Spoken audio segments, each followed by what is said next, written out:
Coming up today on Eagle Eyes on Tech, the department.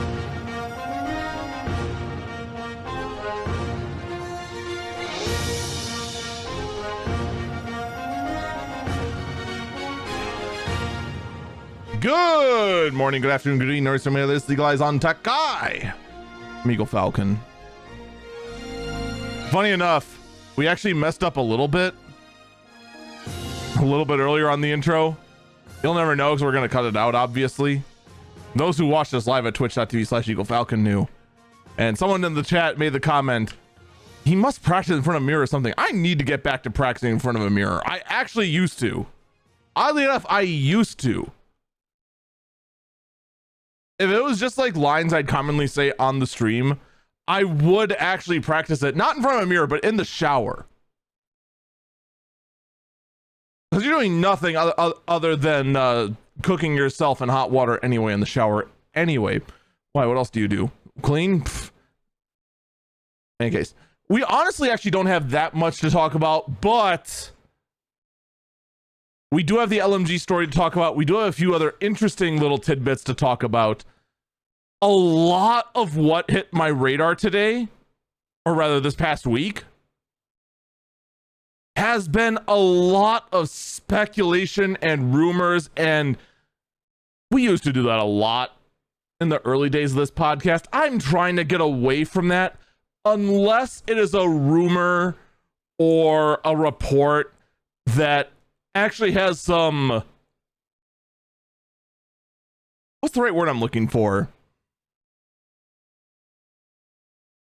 Any kind of like credibility to it, any kind of like reliable theory to it. Because the lies are just like, oh man, Nvidia is going to launch the new 50 series and it's going to be even better than the 40 series. That's not news.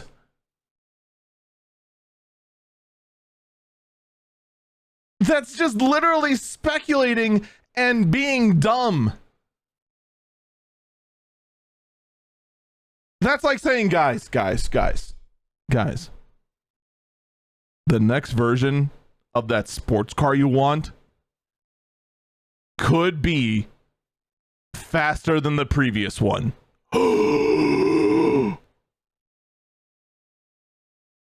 That's not news. It's obvious.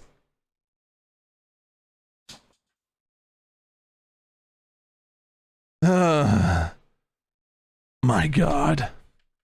We do have a follow-up from Linus Media Group in regards to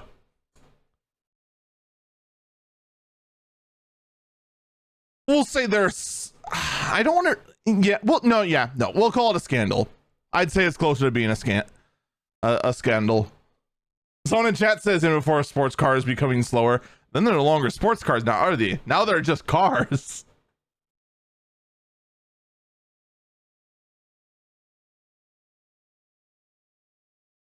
It's like, who the heck would make a NASCAR, like one of those NASCAR stock cars, and then say, like, we're going to make it intentionally slower?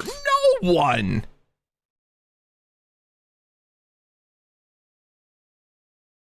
No one's going to say that for your safety. They'll say, let me tell you,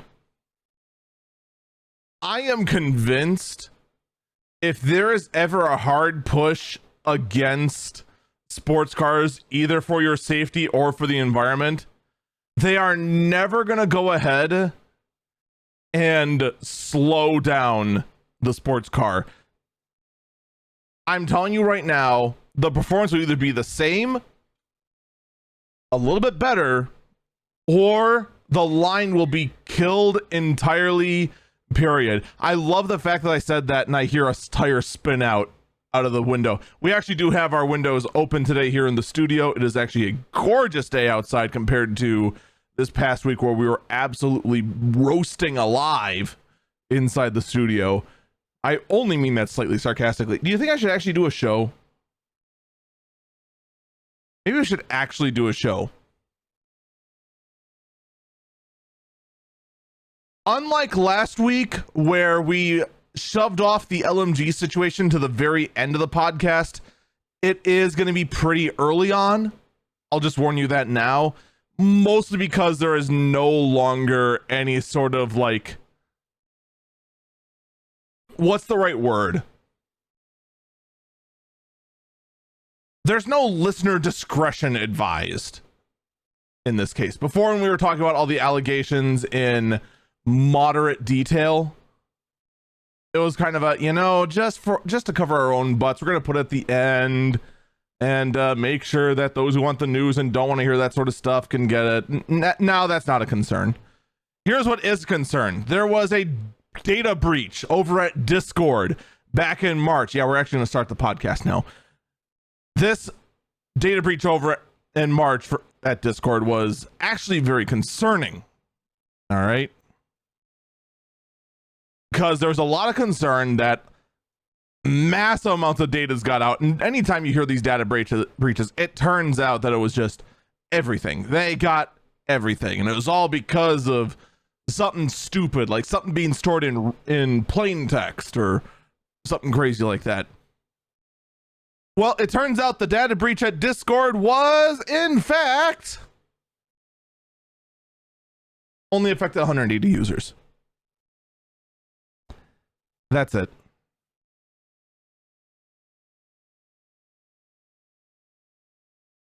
Just a handful. Nothing major. There's no real clues yet if the 180 were in fact had any sort of connection. There's no sort of information on that, but it affected a very, very small number of users. So all of you that have scandalous Discord DMs with who knows who, you're all safe unless you're part of the 180. Then you're doomed. Regardless, though, always make sure you have some kind of precaution in, especially in the case of something like Discord. I would definitely make sure you have two-factor authentication enabled, all that sort of thing. On any platform that honestly you can enable two-factor authentication, I would enable two-factor authentication. That just makes sense to me.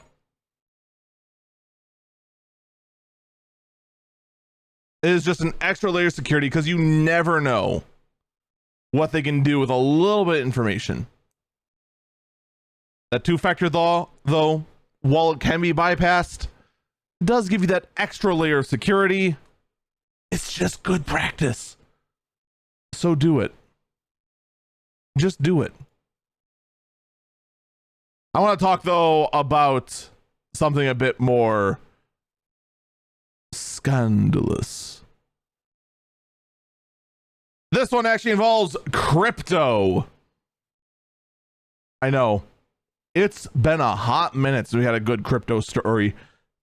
We've basically just considered crypto just dead to the world at this point until Ethereum and Bitcoin skyrocket to a price that is unbelievable. And then we wonder what the heck everyone is smoking again as they start paying millions of dollars for a fake currency that can be hacked and has been proven to be hackable time and time and time again, as tons of fraud have been committed, you know, such as the $1 billion worth of cryptocurrency that has been found fraudulent and used for money laundering through the service Tornado Cash, which, by the way, the American Department of Justice has finally begun the first steps to pushing charges against Tornado Cash and their founders for laundering over $1 billion of cryptocurrency. How did it take us this long to actually get the DOJ to do something about this? Like, finally, thank God it's finally happening, right? It's about time that frickin' every single crypto nut out there that has been talking about, oh man, crypto's the future. Oh man, all you plebs don't know. Oh man, you are all poor suckers unless you get into crypto. We're going to go to the moon and then piss on it. And all of you guys are going to be suckers for still being on the earth. We're going to the moon in our Lamborghinis, all because we invested in crypto. all these freaking dumb morons not following the basic rules of economics.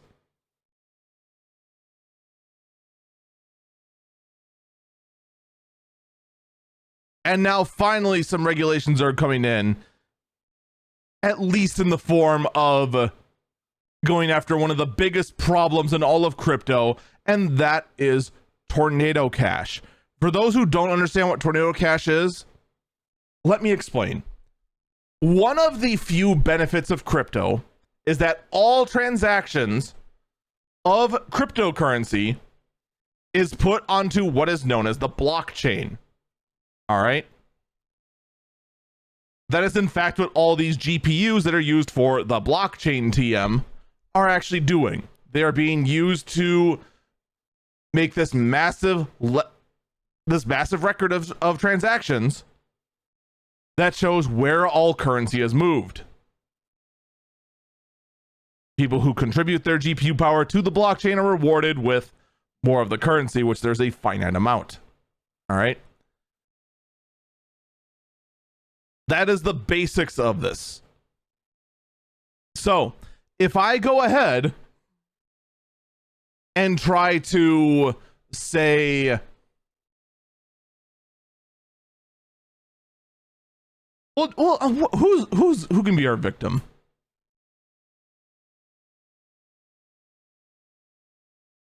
Let's go ahead and say I only have a handful of crypto, but my friend Ted over there, oh man,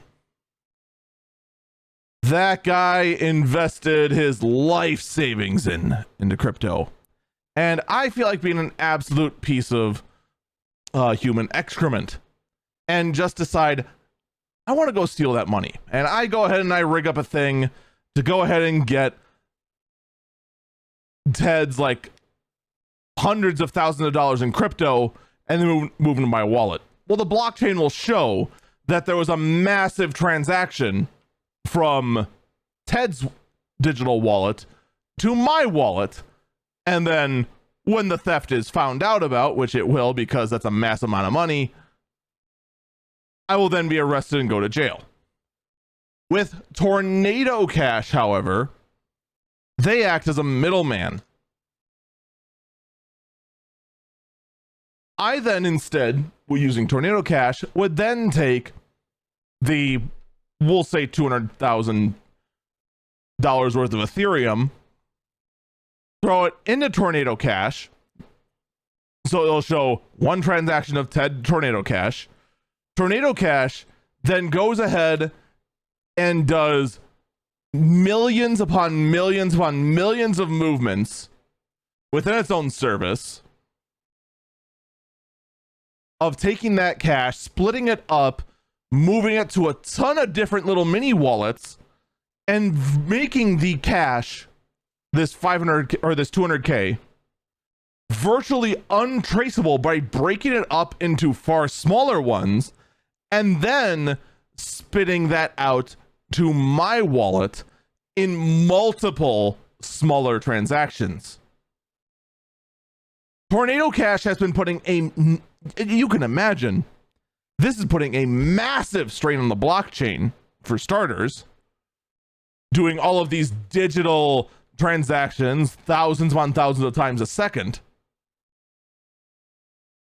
And the only real use case for this is to hide the movement of money, which 99% of the time, if not 100% of the time, is used for criminal activity. In fact, almost $500 million worth of crypto was in fact money laundered through Tornado Cash by North Korea, specifically to enrich themselves.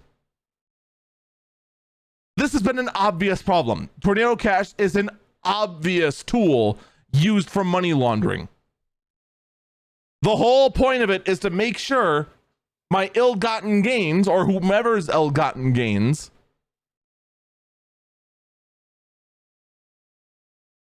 go completely undetected. And before anyone goes ahead and tries to accuse me of being a criminal and whatnot, it's completely fiction. What even is my crypto. You know, actually, I don't even think my crypto wallet is even installed on this phone after I changed it.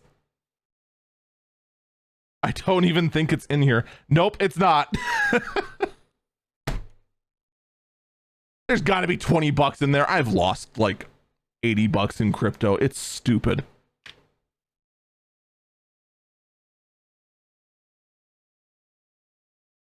Now, at this time, we don't know what the amount will be, what the fines will be, if there's going to be any sort of sentencing against the co-founders of Tornado Cash, but that's what's going on. We will have more details as they arise, and all I can say is it's about bloody time. And I think just about everyone here can agree with that. All right, I actually didn't want to talk about that story yet, so we're going to go ahead and shift things a little bit here. And let's talk about, with no good segue, let's shift gears over to Sony's brand new portable. All right. The PlayStation the PlayStation Portal, not to be confused with the PlayStation Portable. Oh yeah, that's not confusing at all and not infuriating at all, by the way. Is now out. It is a new Switch-like device that is going to be used for streaming your PS5 games to the device. Only locally. For the low, low price of $200. So, let's go over the use case for this for a second, all right? First off, the design is interesting by the fact it literally looks exactly as we expected before. It looks like a PS5 controller split in half with an iPad thrown in the middle of it, including little bits to go ahead and grip on the side. All right. It very much looks like a Photoshop. It looks like a real life photo edit. And that's not a good thing for the case of this device. It has a battery life of 3 to 4 hours. It does not have Bluetooth. If you want to actually hook up headphones to this, you have to use the wireless earbuds for the PS5 because they use Sony's proprietary wireless signal. It requires a PS5, so you still need to buy a $500 or $400 PS5. It can only play games on Wi-Fi because it has no cellular modem, and it must be on the same network as the PS5. So, especially in my case, in a small apartment like this where there's just 2 bedrooms and a living room, there's no point to spending $200 for this bloody thing just to go ahead and play, say, PS5 games on my couch while my PS5 is in my studio. That makes no sense. It's really, really dumb.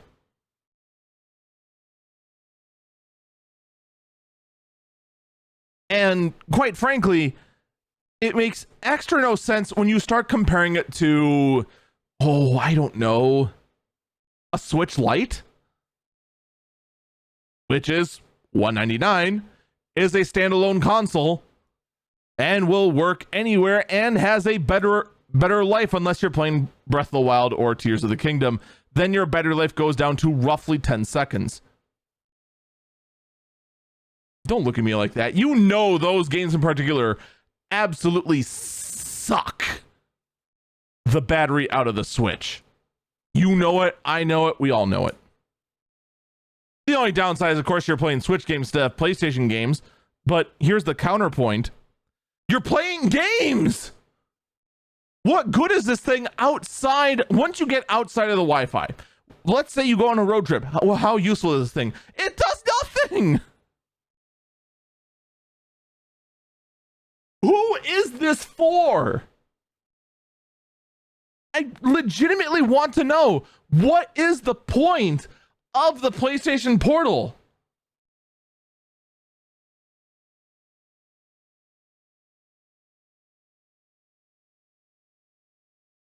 you could try and say like, oh, hey, but you know, we tried doing this before. You know, there's plenty of people who have used in-house streaming things. Not really. Remember the Steam Link? Ah, yes.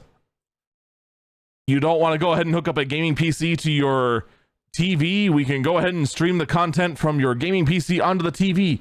Not really. That nobody bought that. That's why the things are sold for. What were they fire saled for? $5, I think is what I bought mine for. Where is it? It's still sitting on my shelf. I bought a $5 paperweight.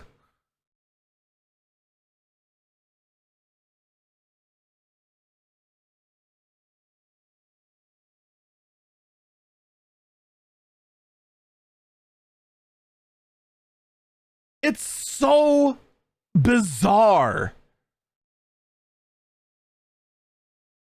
It's just what is Sony thinking? And you might think, okay, maybe it doesn't make sense in the US market. Okay. Especially since if there's ever a situation where you want to go ahead and play something on your PS5, you're just going to play on your PS5. Because here's the other thing. Someone in chat speculated maybe it's for dads. I don't think it's for dads, because here's the thing. All right, let's say dad wants to go ahead and play FF16, but kids still want to play something on the PS5. You can't play two games at the same time on the PS5. So if the kids are going to go ahead and play, what's a kid-friendly game for the PS5?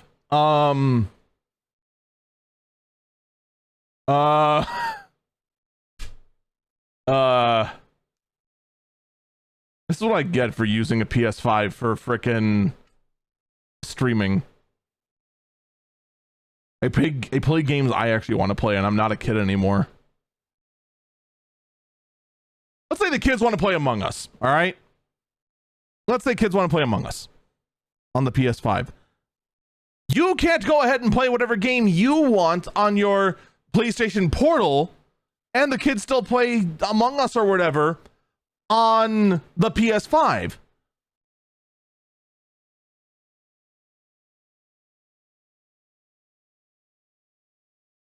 It's so strange.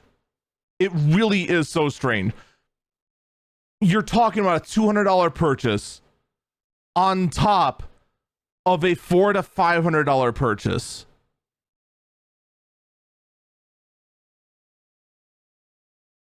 But you know, maybe it's not for the US market, right? Maybe it's for the Japanese market. It's not uncommon for, say, Sony or Nintendo to focus more at home in Japan and just say, whatever, let's ship it off to the West as well. We mainly wanted it for the frickin' Japanese market. We'll ship it off everywhere else as well. Even in the Japanese market, this thing is incredibly stupid. Portable consoles in Japan are incredibly popular for train rides. A lot of transportation in Japan is done by public transportation via the trains. You have the oh god, I am blanking on the name. Is it just called high-speed rail? I could have swore there was like a specific name for the high-speed rail over in Japan. Bullet train. There we go. It just came to me. You can go ahead and it's not uncommon to go ahead and still use, you know, say like a PSP or a Switch on the train, and then go ahead and just take it home and then, you know, dock it or whatever. That's actually why the Switch was actually first invented, in my opinion anyway. I'm sure there's a frickin'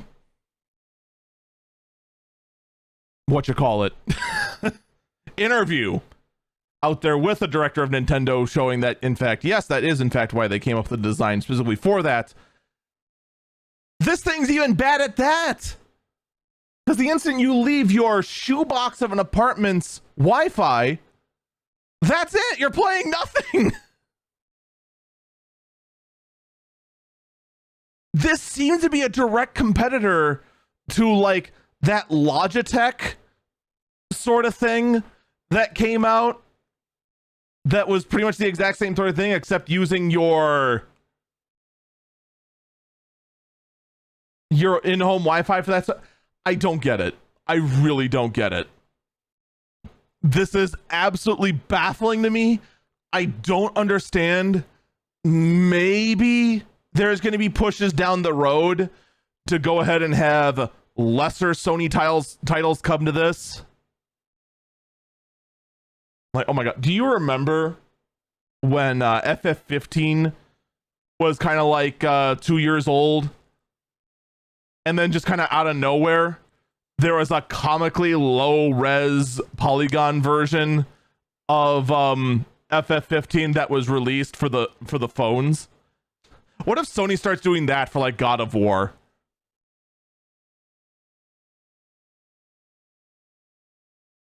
Oh my Lord. That would be hilarious. There might be potential for this PlayStation Portal thing down the road. I absolutely hate the fact that it's called the PlayStation Portal because it's so close to being PlayStation Portable, and the initials are still PSP, just like the original PSP, just like the PSP Vita. I don't get it. I don't get it. The thing also looks massive too. Like, the Nintendo Switch is already pretty difficult to justify putting into your pocket. Like, you look at a full-size Switch, this is not fitting in your pocket unless you have freaking cargo pants. This is a bag console. This is going into a laptop bag. This is going into a backpack. This is not going in a pocket. But the thing is with, you know, the PlayStation Portable, all right, you've got the hand grips on the sides, okay? So you've got this open space here where if it's traveling, it can stress. It can be pulled forward, it can be compressed in. It's kind of dangerous to have in a bag just jostling around. You'd want a specific case to go ahead and pack it correctly. The Switch, at least, there's none of that. The only danger is with a Switch in a bag is that it could be bent in half. There's just so many stress points on it. I don't know. The more I think about the PlayStation Portal, the less it makes sense. And quite frankly, I'm not going to lie. You can probably tell just between the contrast of the intro and what I actually teased was going to be this podcast, not long I spent on this. I did not think this thing was going to piss me off as much as it does. But God, the more I think about it, the more it just makes no sense. Ah! It's driving me mad. This isn't even like a freaking... how much is the Steam Deck nowadays anyway? Like, someone in chat did like mention for a moment, it's just like, it's still cheaper than a Steam Deck. And it's just like, it's also less useful than a Steam Deck.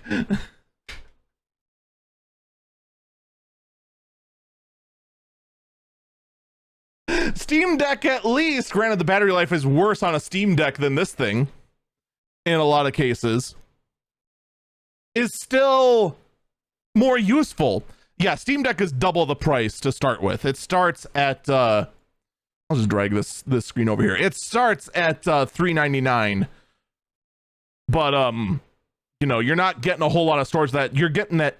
So here's the thing with the Steam Deck, and I know I mentioned this when it first came out. The baseline entry, that $399 version with the 64 megs of eMMC storage,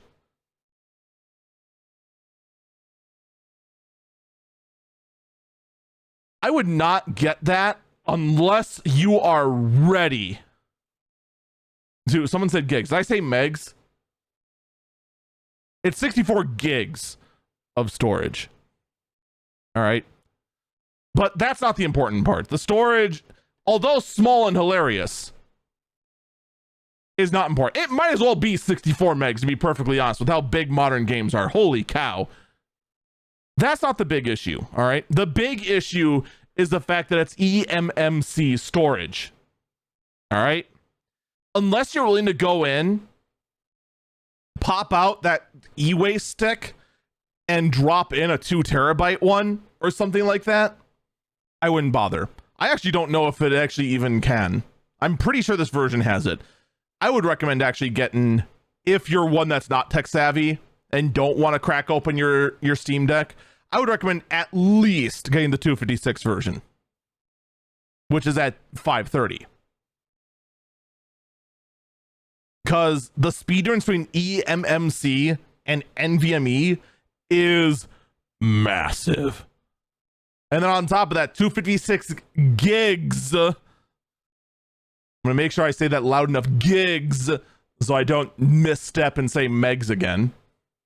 Gigs of storage is a huge step up, because a lot of high-end titles are now getting to the 100 gigs mark, which, by the way, WTF?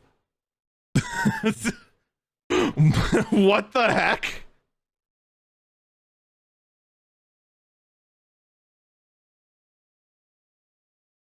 It's insane. And then even then, if you feel like being adventurous, you can still go in and upgrade that SSD. Valve even does have guides on how to do that. If it weren't for the fact that I just bought a car, I would totally consider getting a Steam Deck. It's a fascinating device. Though I will say, as I've seen from another streamer recently, do not under any circumstances try to play Metal Gear Rising: Revengeance on the Steam Deck, because apparently it has some major controller issues. If you try to play Metal Gear Rising: Revengeance on the Steam Deck with an external controller, it just does not like it. But you know, that's welcome to the life of PC gaming. You're gonna occasionally have some glitches. And also, I don't know what it is about Metal Gear Rising: Revengeance on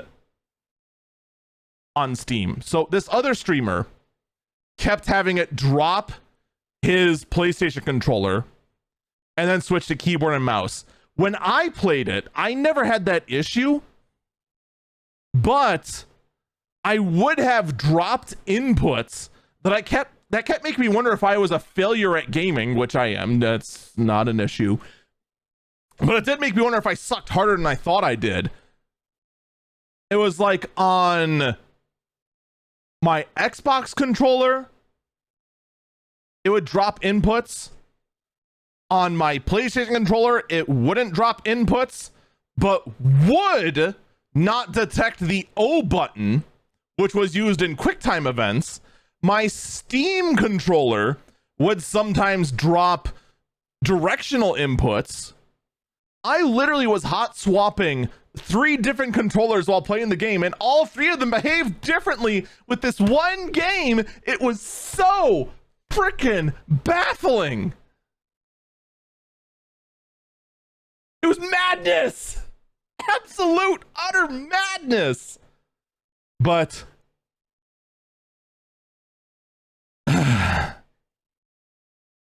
sometimes with PC gaming, you have issues. And that is one thing that console games have on us. It's stability. But man, when things work on PC, do they just work. All right, that was a fun rant. Let's take a break here. When we come back, let's talk about Linus Media Group and everything involving them.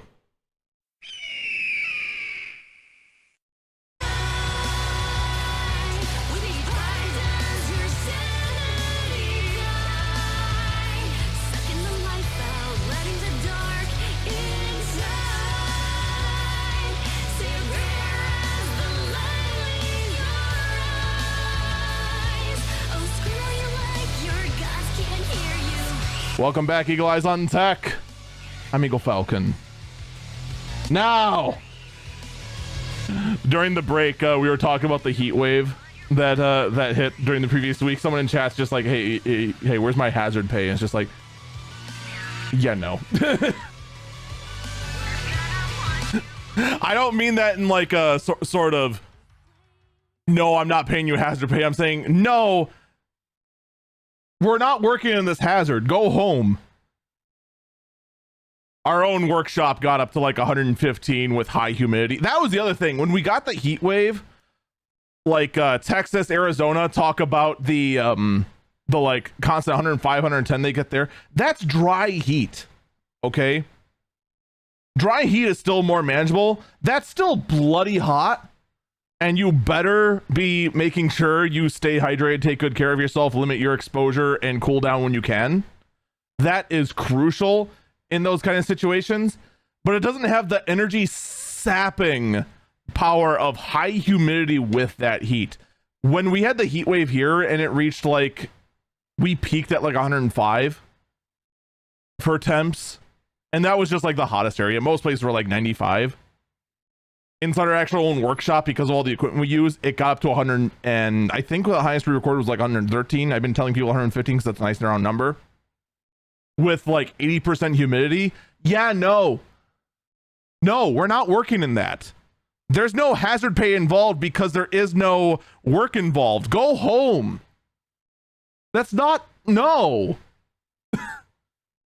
Just no, we closed up shop early. I'm not putting myself through that. And if I'm not going to put myself through that, I'm not going to expect any of my employees to put themselves through that. Get what work we could get done in the early mornings when it was still cooler. And by like 10, 11, it's just like, yeah, start packing up, shut down everything, start going through cool down. We're closing shop and closing the front door because our building can't be air conditioned. Someone in chat said, what if I refuse to go home? You wouldn't have a choice. You're going home because you're not staying at the shop. We literally locked it up. It is something that more places really should consider when the heat is that dangerous. All right. Enough about my workplace conditions, because we have literal sweatshop environment with a much better and much healthier employee safety mentality than an actual work sweatshop. Let's talk about Linus Tech tips. Friday. Let's go back. All right. Let's go back to the very beginning. It was either Tuesday or Wednesday they announced with a very bad, I want to stress this, very bad apology video. Like, this was one of the worst constructed video apologies I've ever seen. I'm the more I think about it, the more I think it was Wednesday. I think it was Wednesday morning that the imposed ban was. They put out one of the driest, most corporate, soulless apology videos I have ever seen, and quite possibly could go down as one of the worst videos Linus Tech Tips has ever put out, ever. The scripting of it was sloppy and rushed. The quality of it seemed more like a terrible hostage video.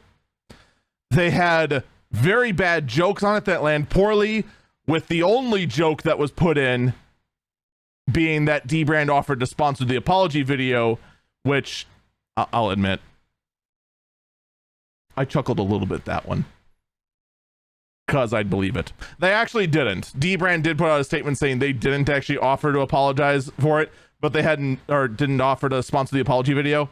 But they did say that they totally would have and had no problem with the joke. So there's that. Someone in chat just put in "we're sorry" in quotes. That would have been better than what they put out. It was awful. The only reason they weren't just automatically gaslit by the entire internet for that apology video was because they followed up one statement they had with action. They said they were going to shut down all external operations while they had a week-long introspective period where they would go ahead and reflect how they've been living their lives for a week. And they did do exactly that. They actually did more than that. It was actually 9 days. Because Wednesday, the following Wednesday, they did put out a tweet, finally, saying that it's been a while. They will be uploading a video within the next couple of hours. It was 3 hours, by the way. And we'll be also going live on the WAN show shortly after. For those who don't know, the WAN show is Linus Tech Tips' very own. I think at one point it used to be a tech news podcast involving Linus Sebastian as the main host, and then I think they used to rotate out co-host, but now it's been consistently Luke. I can't remember Luke's last name, unfortunately. I'm sorry. Who has been a long-time contributor of Linus Media Group, and currently, I think his official position is actually running a side business of LMG, which is Floatplane, which is another video hosting service. And they would talk about tech news, though I want to say recently it's gone to mostly kind of frivolous things and just kind of more of a shoot in the breeze sort of podcast. I usually don't watch the WAN show. In fact, I go out of my way, especially in the past few years, of not watching the WAN show and only catching clips of it after the fact, just because I never want the WAN show to affect how I do this podcast.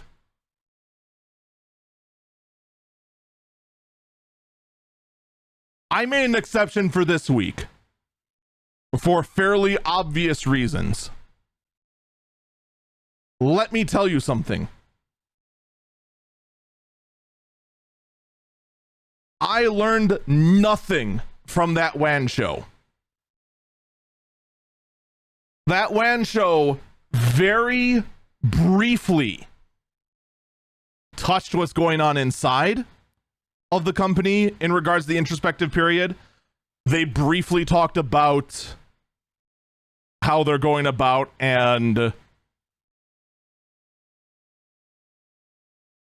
redoing everything they're doing inside the company. They talked very little about the changes going on within Linus Media Group. The majority of what was talked about was in their video, and we'll go over that in a bit more detail. Even then, the messages they took and answered questions from the audience were heavily curated. Very, very few of them even talked about any sort of controversy whatsoever. Talks about the alleged victim of workplace abuse, Madison, was not mentioned once at all at the WAN show or in the video. Not one bit. Which honestly should not be that surprising, but it is still disappointing.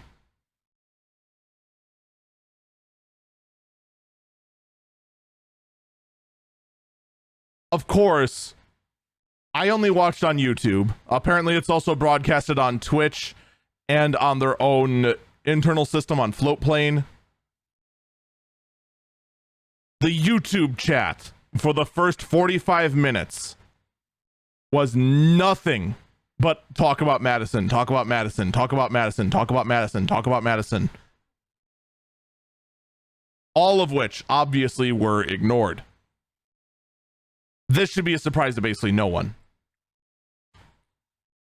But let's actually talk about the video, because that actually is where the majority of the information and what is... Oh, didn't mean that for autoplay. That was fun.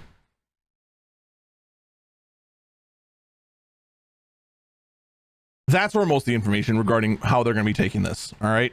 And I actually did prepare some notes. I kind of debated whether to go ahead and do like a react sort of thing of the video and kind of pause and interject. I decided against that just because unless you have a lot to talk about, which I do actually in this case. I do have a lot to talk about regarding this particular topic. I find most React content just lazy. I think that's a good way to phrase it. Very lazy. And usually just an excuse to fill stream time. And just get some quick view numbers. So, I did make some notes regarding the video. So, I'm going to go over them point by point. The actual video that we're talking about is from Linus Tech Tips. It's a video entitled "Here is the Plan." All right, first off, right off the bat, the scripting and the delivery of this is much more traditional of Linus Tech Tips. This was a far better delivered video than the weird corporate hostage video they put out as an apology, which was... it was awful. That's all I can say. That was... I know I already talked about it, but holy cow, was that video awful. All right, he opens up by saying that he was called down to the boss's office, and it's been the first time in a long time he's been called that. And at first it seems like he's talking about Terran. He's actually talking about us, the viewer, trying to go ahead and put the viewer as the person in charge of LMG, which kind of weird, but at the same time you're trying to go ahead and establish that the customer is what matters to a company, and it's true. It very much is the case. They also go on to point out that there were tons of problems that existed within the company, and they have known this for a while. That's why Terran was brought on to be the new CEO. During the 10 days, they had tons of meetings during this self-imposed blackout of content, saying that they put out no videos, no tweets, no product launches. They, in fact, did not launch any videos. They did not put out any tweets at all. Complete blackout in that regard. I'm not going to give them credit for not launching any new products. That's not... What are you, some freaking Amazon thing that's launching 4 freaking basic garbage products a day? What the heck? You just wanted a third item to say, hey, this blackout of us was really big. Because here's the thing, you say only 2 things that you did, it sounds very minor. Once you get that third thing, ooh, oh, you did a lot. You laugh. But that's real. If you only mention 2 things in a list, it sounds minor. You mentioned 3 things, that is the breaking point. And that's why they included product launches in there. That's the only reason, I guarantee it. But minor thing, let's move on.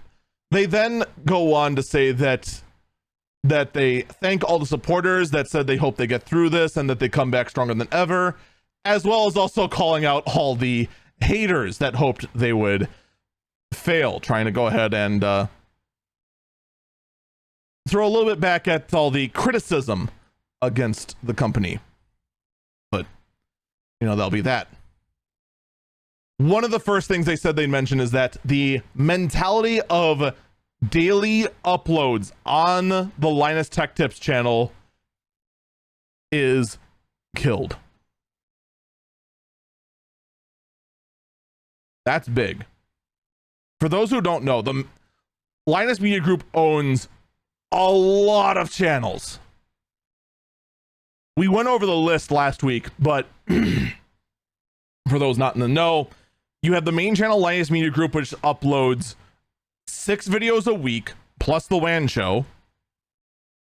You have MAC Address that uploads sporadically. You have Short Circuit that uploads, I want to say 3 times a week. You have 2 different news channels, one of which uploads 3 times a week, the other uploads 2 times a week. You have a lot of uploading happening from this media empire. There's also Tech Quickie, which probably uploads on a schedule, but I don't pay that much attention to just because Tech Quickie is a weird channel for me just because it goes over technical terms and tries to break it down in an understandable manner. And if there's anything you've learned about me is I already know a lot of technical terms. I know what serial attached SCSI is. I know the difference between 5G millimeter wave and 5G normal. I already know these sort of things. So a channel like Tech Quickie does like nothing for me for the most part. It's very rare I watch a Tech Quickie video. But they are moving away from the consistent schedules. What that means down the road, who knows? I can already tell you this right now. I do not believe the Linus Media Group has launched a new video today, which we're currently recording this on Sunday, which means there should have been a video up Saturday and Sunday. And in fact, there is not. There has been no new video from Linus Tech Tips at all. Heck, I actually enabled notifications just to find out. I never enable notifications. Like, flippin' ever. I get enough pings on my phone. I don't need more. So we'll have to see what this means for if there's going to be a regular schedule that's just less frequent or what goes on. But regular schedule, killed.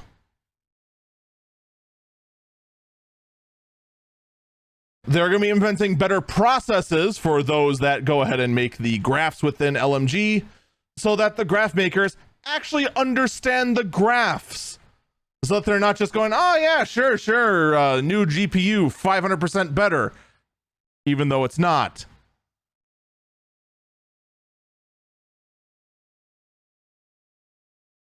So, you know, it's a good thing to mention. There is also an open forum thread showing everything on how Labs is going to be doing testing going further. In fact, it is in fact even right here. And they have even taken down videos that have egregious errors in them. They actually did put out a list of all the videos taken down. The correct answer is 4.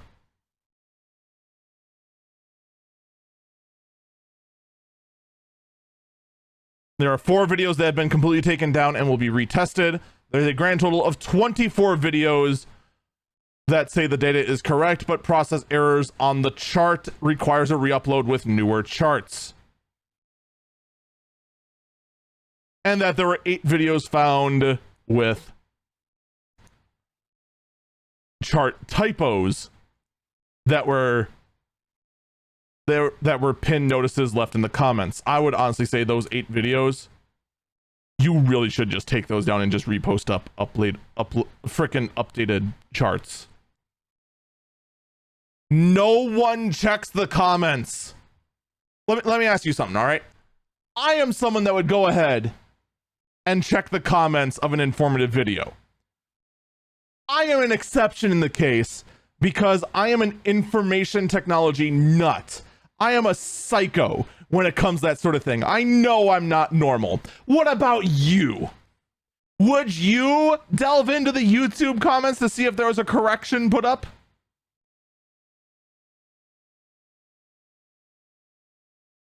Because I'm willing to bet you wouldn't. Heck, most of you are even trying to go ahead and say directly into whatever device you're watching this podcast on.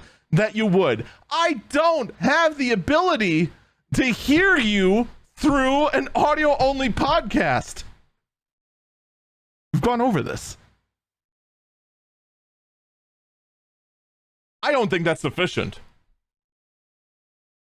I do think you need to treat all of these, all 36 of these videos, as something that should be taken down, that should in fact have the charts reworked, re-edited, and re-uploaded.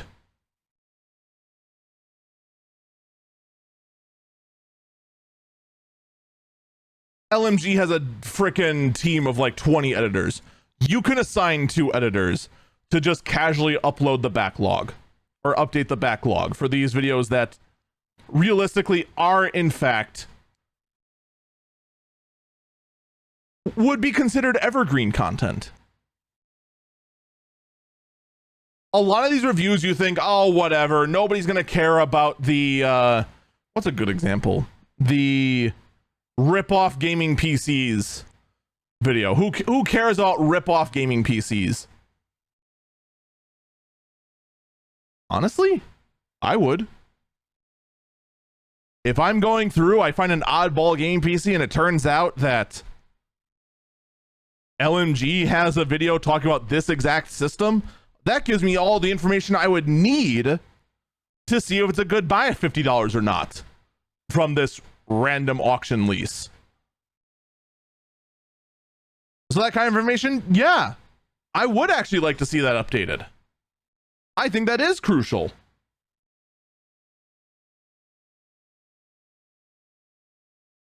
But you know,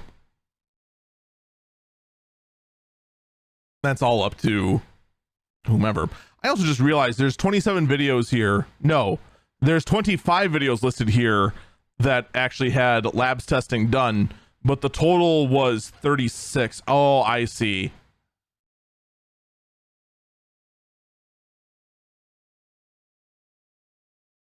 Oh, that's annoying. All right, it's not 36 videos that have errors. It's 36 errors total.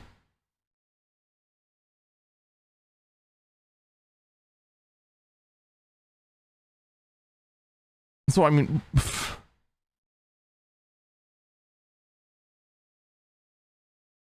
flipping, well, any of these that have errors in there should just be taken down, in my opinion. That's just me. I don't think a freaking correction in the comments is sufficient. Even if it's just gone back to the editor and a little quick text over thing as like an asterisk, I think that's sufficient. Even if Gamers Nexus wants to go ahead and gripe about that sort of thing. As long as the correction's made in the video and not in the comments or the description, that's good enough, in my opinion. I do agree with Gamers Nexus though that the fact the video goes out with that kind of correction constantly is egregious. Anyway, where was I?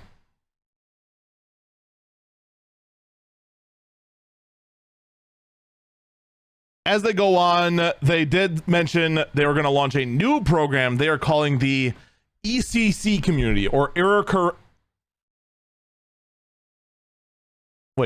ECC, error checking and correcting. Yeah, that's it. The error correcting and checking and correcting team.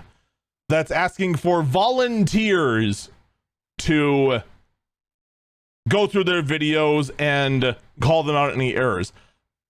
I'll be perfectly honest, when I first heard about the ECC squad, I thought this was the scummiest, cheapest, most horrifyingly lazy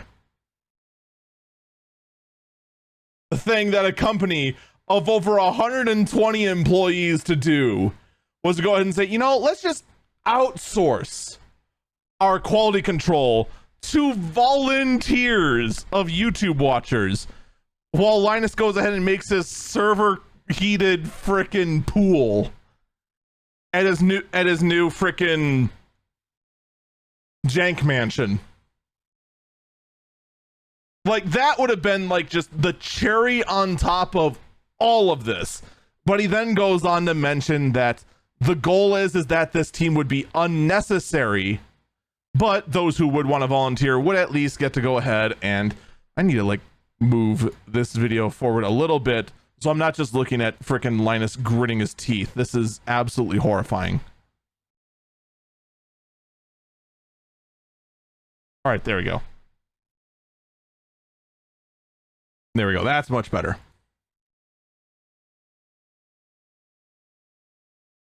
That now he looks like a disappointed puppy. All right. In any case, he then goes on to explain that the goal is that their own internal error checking and that sort of thing, their own QA, will make the ECC squad obsolete. And instead, someone in chat said sad puppy eyes. Man, the audio listeners are going to be so confused.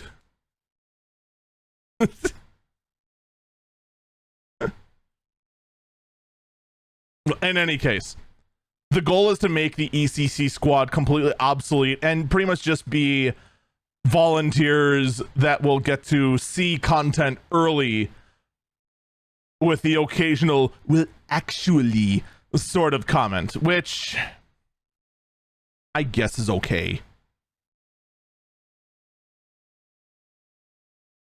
Because I mean, on its face, it sounds like outsourcing to volunteers is just like, oh man, it's free quality control, which is a good business move, but is absolutely scummy. So that is not the case. The goal is just like, you know, if you want to call us out, here's the tools to call us out. Here's an official channel to tell us that they suck. All right. He then went to point out that the next few videos will not have these new testing methodologies done. We already knew this was going to be happening just on the grounds that, well, they record a lot of videos in advance. There probably was already a week's worth of videos pre-recorded and ready to roll in advance of their own self-imposed blackout.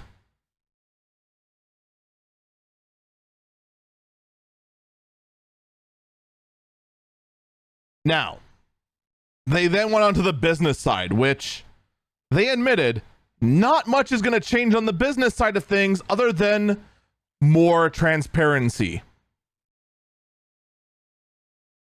They then went ahead and started to talk about how their sponsorship accountability is exceptional, even though the only complaint about sponsorships was the fact that Linus Sebastian is a investor in a laptop company known as Framework, which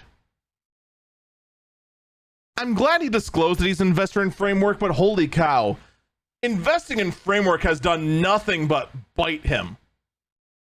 It might have actually been one of the dumbest business decisions the man has ever done. I'm speaking solely from the perspective of credibility at Linus Media Group. Because now it brings into question just about every single laptop review and every single comment regarding quality of computers. Because, well, now he's an investor in another company. He has a financial investment in a pre-existing company. That is a big problem. Financially, I don't know how well it's doing for him, nor does it really matter to me. A guy who's about my age that is roughly 100 times my net worth is of little concern to me, other than, man, I wish that was me. Except for the socks and sandals part. I can live without that. Maybe that's why I'm poor, because I actually have correct footwear instead of socks with sandals. But moving on. He then pointed out that there is a sponsorship accountability threads on the forums, and then went into detail on that. And apparently there is, in fact, a weekly update with sponsor concerns. This actually is something that apparently existed before.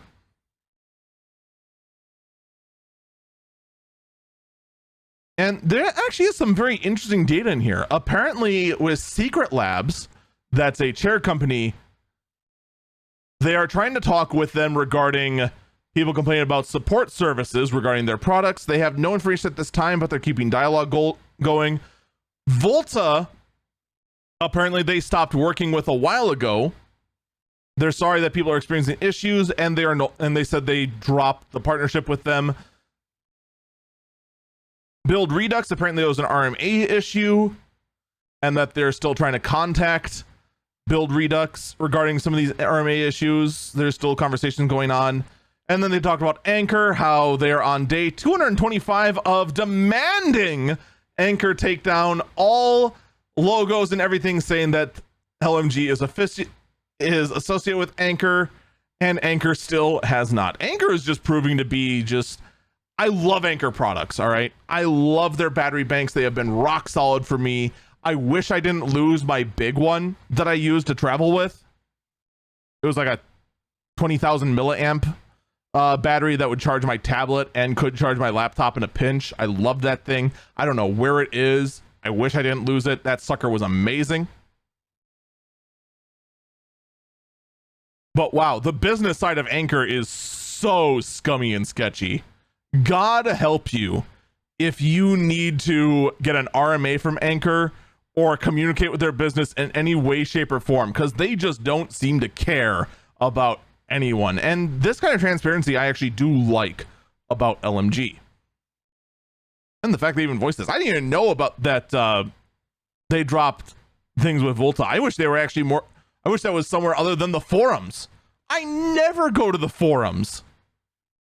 The only reason I found these posts was because the actual video for Here's the Plan actually had the links to these forum posts right in the description.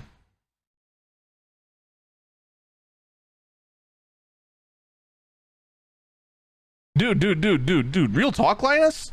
Real talk? You want to talk about easy content and easy monetization as you're going through a phase of talking about these sort of updates and that sort of thing? There is a old YouTube content creator company that a lot of you may have heard of, though they're not as favorable now. A company called Rooster Teeth. One of their subdivisions, Achievement Hunter, every single week would do a segment called AWU, which stood for like updates within community. What was it? What was it? Achievement Hunter Weekly Update, or I think that's actually what it was. Achievement Hunter Weekly Update, where they just give updates about what's going on within the community and what they're actually doing. Dude, why are you not doing like a freaking LMG weekly update? Or is that what the WAN show is? And I just don't know that. Would I have known these things if I actually watched the WAN show?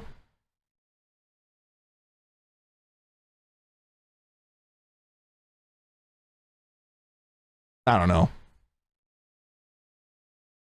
You want to talk about just easy stuff? Just here. Weekly update. Bam, done. 10-minute crank out. Anyway, I'm getting off topic. Now, one thing, and this by far is the biggest red flag in this video. The video mentioned that Terran was brought on, that's the new CEO of LMG, specifically to go ahead and get a better management of things and get Linus, who is more of a creative powder keg, out of making business and managerial decisions. That's what led to a lot of the problems in the first place. But here's the thing. Friday was the relaunch of Linus Tech Tips. It was the relaunch of all of the LMG channels. Okay? That's a big deal. If you're taking your business, you're reinventing it and relaunching it, you want your biggest heads forward. Terran was not on site for the for the recording of the video that relaunched the channel. The CEO was away for the relaunch of Linus Tech Tips.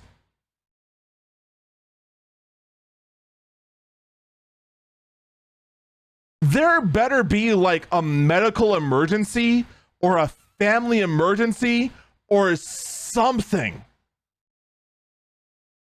that calls for that. Because my God, if the guy is taking like a couple of personal days on the relaunch of the company for just like something frivolous, that is a massive, underline massive red flag. What kind of leader, what kind of CEO, what kind of any sort of administration is not there for the relaunch of your company? That is massive. Someone in chat says maybe there's a previously scheduled family vacation. Honestly, since they already took extra days off for the restructuring of things, and they even said their nest egg could have supported them for even longer during this transitionary period, they should have then just delayed the relaunch.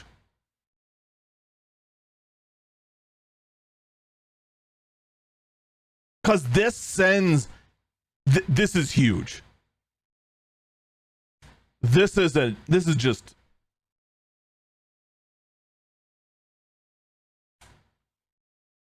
this does not set a good image, all right? If it was me and there was this sort of thing, and I say this as a business owner, if I had, say, a family vacation, I'd have to say, I'm sorry, family, we have to go ahead and push this off a little bit. There's some very urgent stuff, because you want to make sure you put out the best, underline the best public perception that you can, that everything's going to be okay.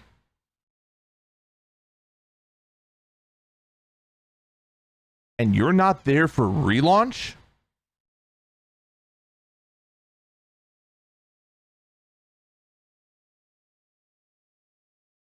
Dude. That's not a good look. At all.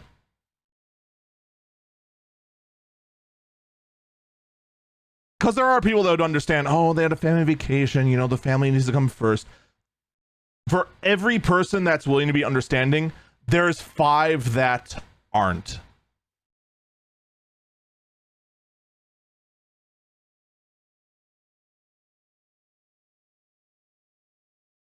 Someone in chat says, I don't look at the same as you. CEOs aren't usually involved when someone else is the face of the company. Here's the thing, though.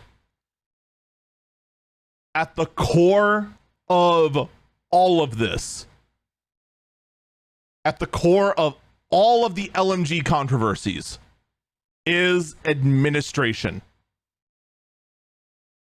Poor administration led to misinformation on graphs. Poor administration led to a hostile work environment. Poor administration led to just about everything that went on at LMG. Poor administration led to bad quality in videos. Poor administration is why Terran was brought on in the first place.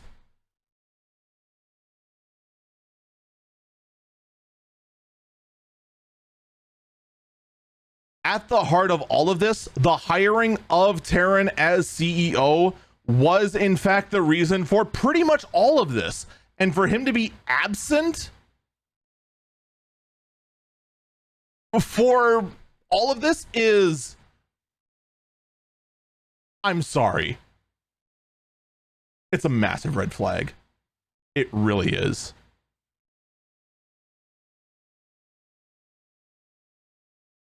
The fact that this video launched without Terran being on site for the recording is,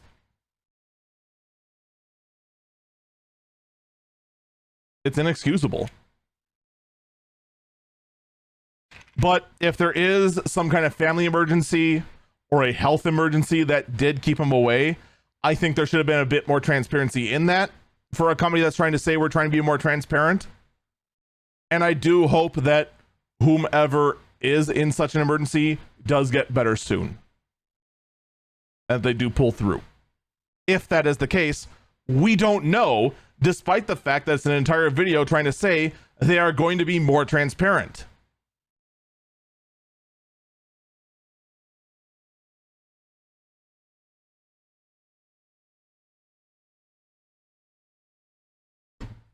That's the biggest problem with this thing. Here's the next biggest problem, though, and that is regarding HR. Now, they did mention, I'll mention this briefly because I skipped over it. They did say they are going to be putting in more methods to maintain their inventory tracking, and that fewer items, I'm saying those words, not them, that fewer items end up in something like a Christmas giveaway or a charity auction or that sort of thing, and that samples, like with Billet Labs, do get back to who they should go to, which, by the way, is how it always should have been. But, you know, good. Taking steps to avoid what should have never been an issue is good. Now, they did go into details about the LMG HR team. Apparently, they have had human resource team for a while. In 2008, when they hit 25 employees, they did in fact start consulting HR specialists to make sure that in their small business they could in fact manage HR needs on their own. In 2020, they did hire an HR firm to handle all HR matters. Then when they finally hit 100 employees recently, then they hired a direct on-site HR team to handle all HR matters. There was still an open door policy for anyone to talk to Linus or Yvonne directly, them being the two owners of Linus Media Group. The only comment I have on this is, assuming this is correct, which I have no reason to doubt that it is, they honestly probably should have hired the HR team and started investing in an HR department earlier. I would have said maybe at like 80 employees. That's like the only criticism I have in this sort of thing.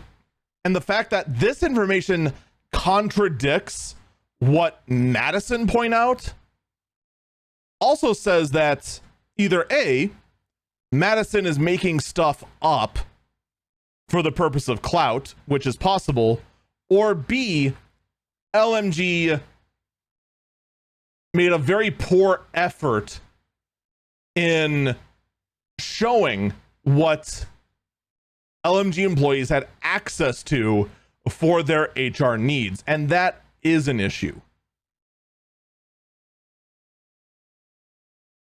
All right, the only change that was made within the last week.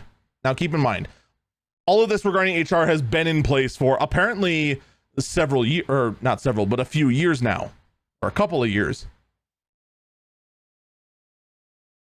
The only change that was made recently was that the amount of benefits to their mental health care plan has been doubled due to a lot of online cyberbullying within the last week since the controversy came out. And I'm fairly certain my audience would never go ahead and actively attack and cyberbully and try to cause a ruckus with people online on Twitter. I don't feel like I need to go ahead and mention don't be a jerk, don't be a jag or anything like that. But just in case, don't be a jag. You're not helping. You're actively making the situation worse.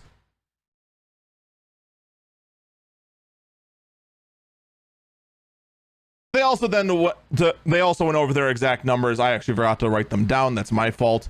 Of the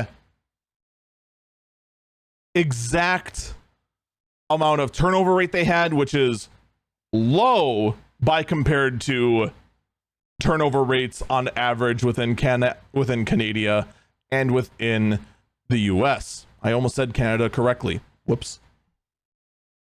Oh wait, I almost said Canada correctly. Dang it, I messed up. Rip.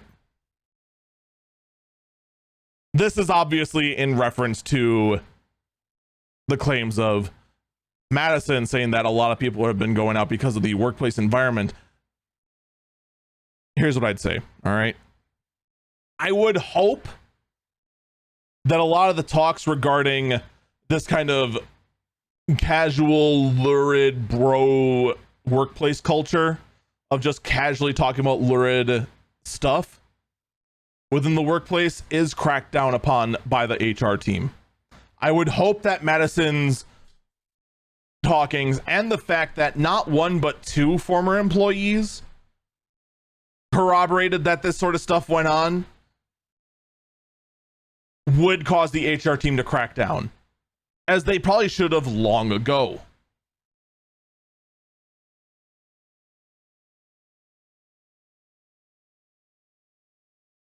But we'll have to wait and see on that sort of thing.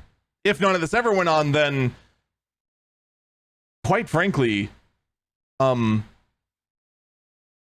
this actually makes Madison look more and more like an absolute clout chaser, but we do know that some of this stuff did happen. We do have corroboration of it. There was then addresses done regarding claims that employees were being overworked. Madison specifically said she was being overworked. I honestly thought, and I said it before when we were going over her tweets and whatnot, that what was expected of her as social media manager is a lot, but that's what's considered normal within the social media space. The other thing is that I think she was just in overhead because it was her first job, that she wasn't eased into it properly. But Linus was able to put forward video evidence that, in fact, no one was staying way past hours. The only people that were in after hours were either A, people using the LMG offices for D&D nights, or B, the cleaning crew who cleans up overnight so that it does not interfere with video shooting during the day, which makes sense.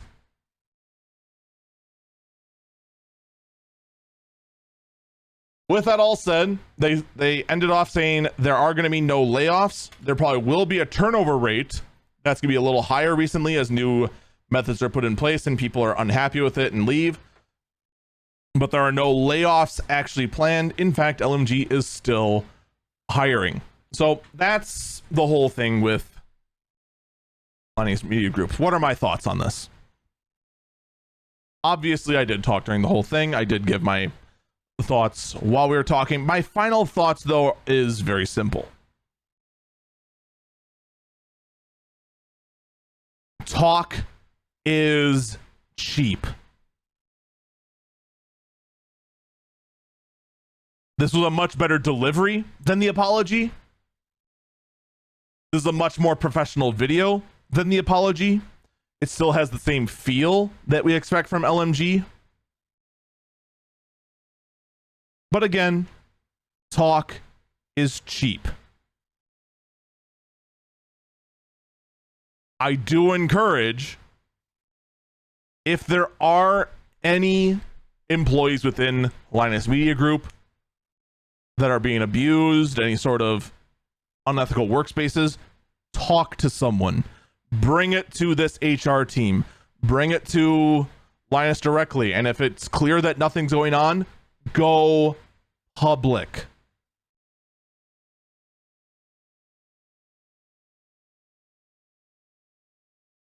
Whether Madison is clout chasing or there's actual problems going on within the company, more information is needed.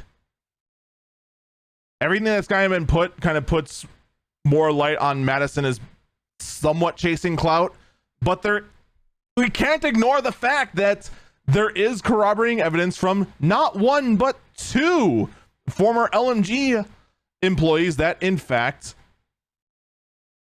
there is inappropriate behavior going on within the company that needs to be addressed.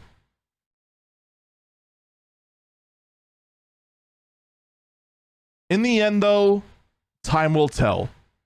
This seems like a good first step, but actions always speak louder than words. All right, we spent an hour on this. I think we can go ahead and take a break here. When we come back, let's get to the rest of the podcast, including such things as updates on threads and some new information regarding Twitch and the carve-outs made for multi-streaming.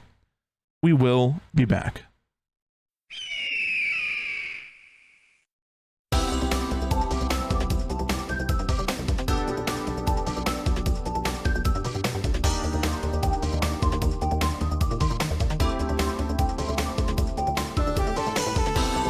Welcome back, Eagle Eyes on Tech. I'm Eagle Falcon. All right, before we move on, someone in the chat during the break did point out the following.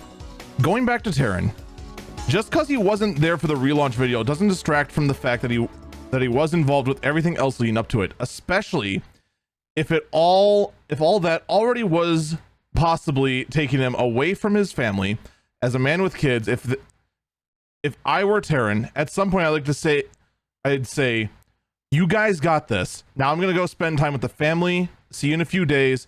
Plus, we already know that he himself wasn't most likely involved in any of the allegations, as he only recently started. The real issue is, should Linus still be allowed to be the face of the company, especially if he has anything to do with any of the allegations?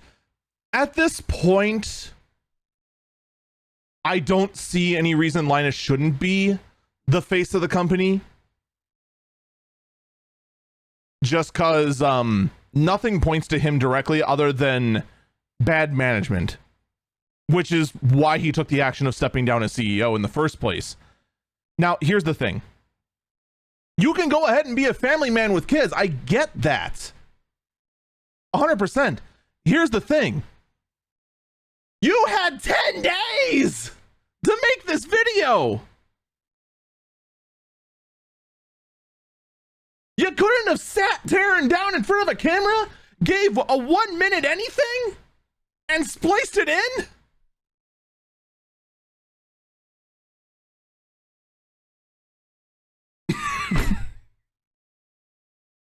Was he just not there for any of the 10 days?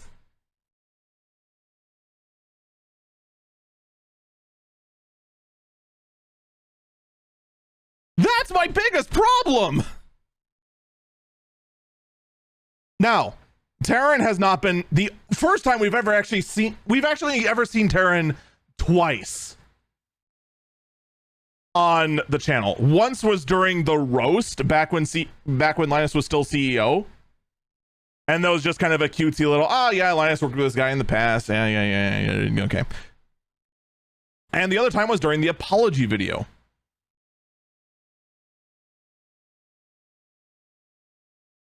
You really couldn't have just gotten him down just as a basic, I look forward to working with the company and do my very best to make sure that that everything managerial takes a huge step forward from here on out. Instead, you just got Linus saying he just wasn't available. This isn't like one of my videos. Like, I do this all in one take. It's why I keep flubbing this. It's a podcast. I'm sitting here for, I think 17 hours is how long it takes me to record this podcast, this 1 hour podcast now. I exaggerate only slightly. It just feels that way because I'm constantly talking over and over and over and over again. This one thing, I'm doing it in one day. They had 10 days of meetings that Terran was part of. You couldn't find the time to just say, hey, here's our white screen. We're going to shine a colored light on, because that's clearly what they did for this. And just say, Here's the thing. Here's a vote of confidence. We're going to splice it into this 14-minute video. Go.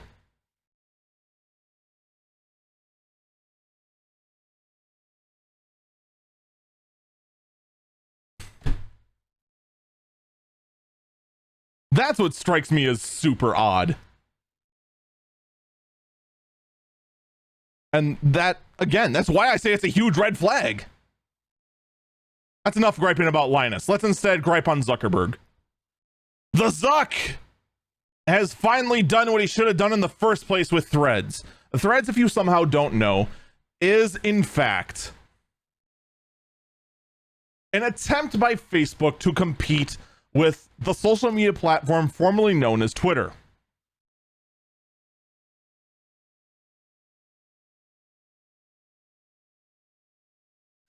All right.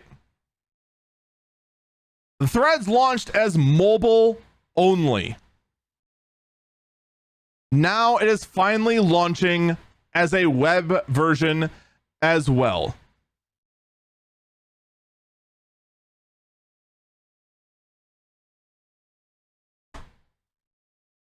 What kept you?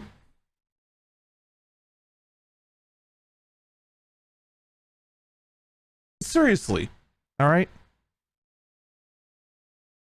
This is, I would almost consider this too little too late. Maybe this will help Threads launch into something useful. I mean, first off, I have instant distrust of anything Zuck makes. And like the instant you hear the word Facebook or worse, Meta involved in anything, immediately your brain switches to distrust or doubt or just, what are you up to? You're up to something. I know you're up to something. What sketchy nonsense are you up to this time, Facebook?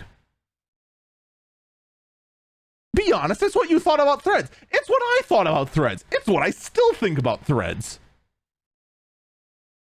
Now, let me talk about this through the point of view of a hobbyist content creator. All right? I want to go ahead and make content, and I want to put it on as many platforms as possible. All right?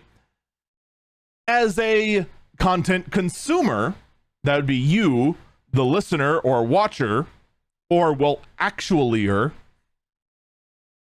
you want to view the content. You want to go on a platform where the content is. You don't go on Hive, for instance, a Twitter competitor that's only on mobile, because there's nothing to consume on Hive. And I am less likely to go ahead and put content on Hive because there's no web version for me to go ahead and very easily make my silly videos and go floop, floop, floop, floop, floop, floop, floop, and put it on everything. Because for Hive, I have to go ahead, take it from my computer, put it to a format that my phone will like, and then upload it from my phone. That is too much of a hassle. We, as content creators, want web versions because that's how we get our content out. That's how I get my content on YouTube. That's how I get my content on TikTok. As much as I absolutely hate TikTok. TikTok might be the only platform I trust less than Facebook. But if you want to be a content creator, you pretty much have to be on TikTok. And hopefully you can go ahead and make content that is better than everything going on with the pink sauce. Oh my God, I forgot to include stuff about pink sauce. By the way, the gal who made the pink sauce, that wretched Pepto-Bismol looking sauce that was mismanaged to the point of not getting federal approval to sell a food product, and in fact shipped to people spoiled and had incorrect nutritional information and all that was not FDA approved. She is now facing financial ruin. Who would have thought? It's hard for me to feel bad for her. It really is. Like, part of me feels bad because running a business is hard. It ain't easy. There's all kinds of sort of laws and regulations and everything you have to get through that just seem like tedious, busy work. But by God, you better do it. There's a reason that's in place. And if you don't know it, you're ruined. Completely and utterly.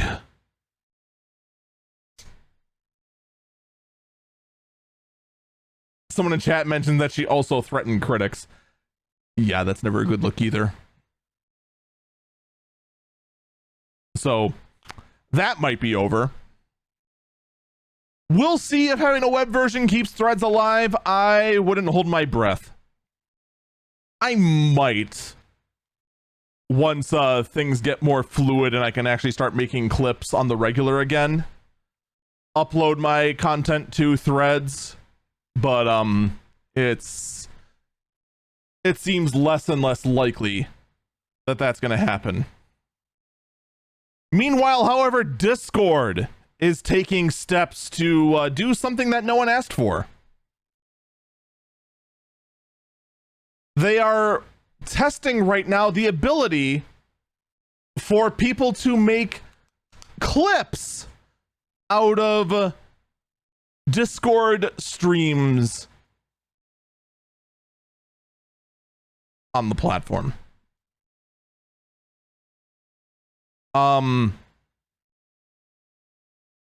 Currently this is rolled out to 1% of servers. Who asked for this? I again speak from the point of view of a content creator. Discord streaming is terrible. Okay?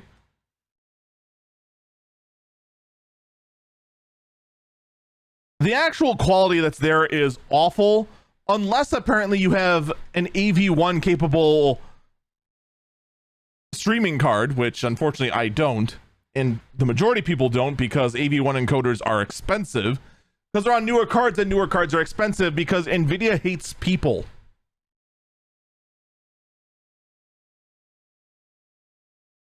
Yeah, prove me wrong. Nvidia hates people. You can't disprove me. You know it's true. Search your feelings. You know it to be true. But in any case, I just want to know, who are these people? Who actually wants to go ahead and clip things from a Discord live stream? It seems very bizarre, and I'm not sure what the use case is of this. But I guess someone wants to, because otherwise why would they do it?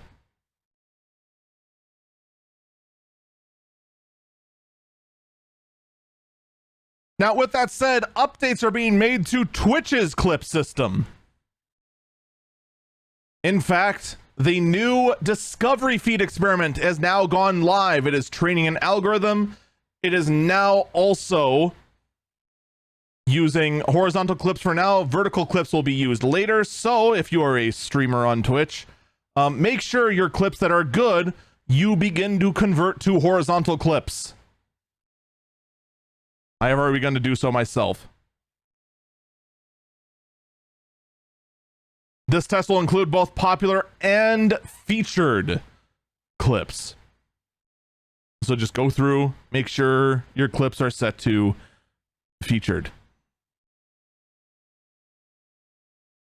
I, for one, say good. This sort of stuff has been needed from Twitch for a very, very long time. And it is shocking that it has taken this long for Twitch to take the obvious move. But I guess that's kind of the reason why they switched CEOs. If there's one thing this new CEO is doing that's clear, this new CEO, as much as he had probably the worst introduction ever, with just announcing that streamers are just going to straight up make less money and there's nothing they can do about it other than run more ads. There is now evidence that Twitch is actually innovating, which is long overdue. And I do hope that Twitch continues to make these moves of actually trying to innovate their platform, because my God, Twitch needs it. Let's be perfectly honest. It's easy for us as Twitch viewers to just kind of just like, oh, whatever, Twitch is better than YouTube, Twitch is better than Kick. It's not hard to be better than YouTube because YouTube has given up on innovating their platform, and what they do have invented is jank. You want to know why I'm not on YouTube? Why I'm not freaking live streaming on YouTube is because YouTube streaming in the background is jank AF. It is a horrible experience from the content creator side. I'm just saying. For those of you who go ahead and stream on YouTube, you know, more power to you. I'm going to be avoiding it as long as I can because it is awful. And then of course, kick streaming. I mean, you're just streaming on older Twitch. That's all it is. You're streaming on older Twitch. You're promised a hourly income. You're promised a better sub split. But in the end, you're still working for a company that makes money hand over fist by exploiting. Well, I just realized I was on the wrong screen. By exploiting anyone who gambles. Oh, wait, no, I wasn't on the wrong screen. I was still loading up to this. I'm losing my mind. So it's good to see Twitch kind of making these innovations. One thing I would like to see them do is just straight up drop the simulcasting. And it seems like we're getting a step closer. Ninja has publicly confirmed that he has written permission from Twitch as a carve out of the terms of service to go ahead and multi-stream on non-mobile platforms. This means that, in fact, Ninja is allowed to stream on Twitch, YouTube, Kick, Facebook, gaming, if that still exists, and on any other platform he wishes simultaneously, which, I mean, why not? I used to do it way back before I became an affiliate. I would probably still be doing it if I was if I wasn't a Twitch affiliate. It's literally what I did. I streamed on, well, actually, I don't know. I would if it was still usable on YouTube. Back in the day, you could just stream on YouTube like you were on Twitch. Now it's like jankier. We were on like freaking 8-9 platforms at once, and we actually had a setup gone on so that all of the chats were unified. It was neat. I dumped all that when I became a Twitch affiliate. Just is what it is. So this is one step closer to Twitch just dropping the exclusivity altogether. I really do hope they just do it.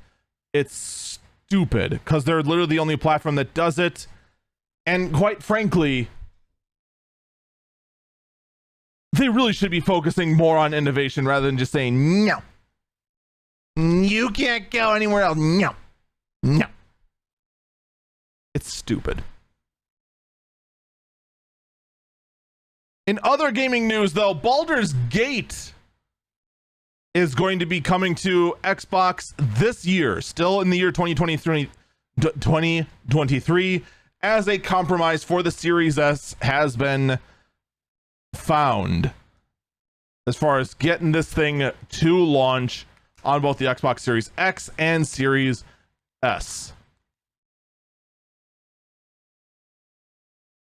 The original reason that Baldur's Gate 3 was not going to come to the Xbox in general was because the Xbox required you to launch something on both the Xbox Series X and Series S, and the Series S was so underpowered that it just couldn't handle the game in modes like split screen.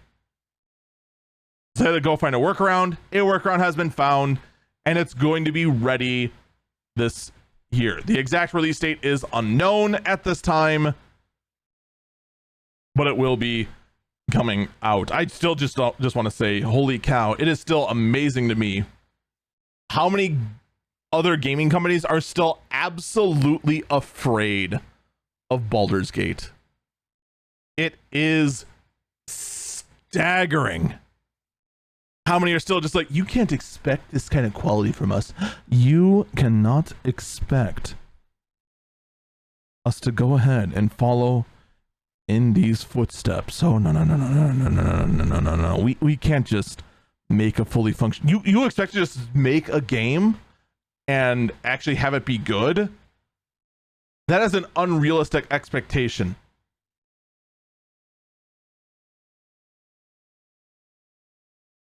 Here's what I have to say to those gaming companies. Why do you hate your customers?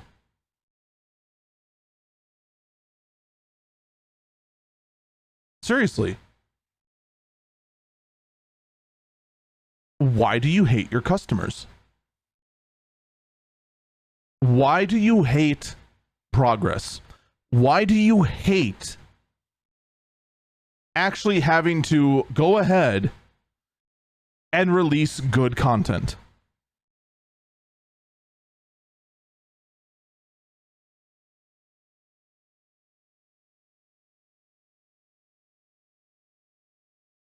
Because quite frankly, if you hate us, maybe we should hate you back.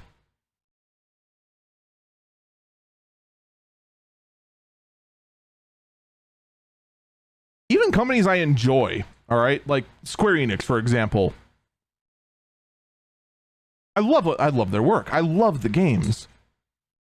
There are times when one game that I play the heck out of, the MMO Final Fantasy XIV, it really annoys me when I look at this latest release of theirs in the expansion, where there is a lack of content, and when there is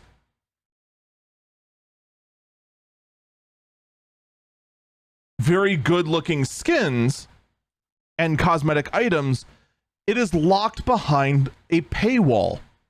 A large chunk of their recent anniversary was in custom unique items, the majority of which were locked behind a paywall, and a substantial one at that.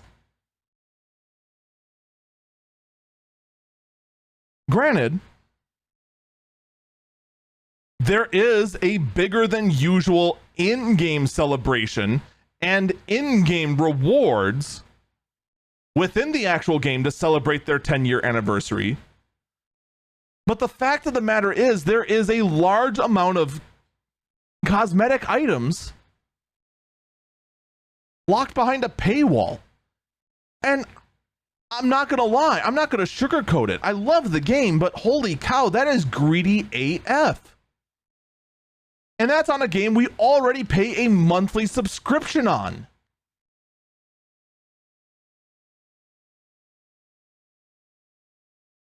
And this is during a time where the rest of us in game are looking at a significant content drought. If you are not doing high-end rating right now, you have nothing. What did you get? Oh, okay, we got kinda Stardew Valley in the form of the Island Sanctuaries. Be honest. Those of you who don't do the high-end content within Final Fantasy XIV are still actively playing, you've maxed out your island.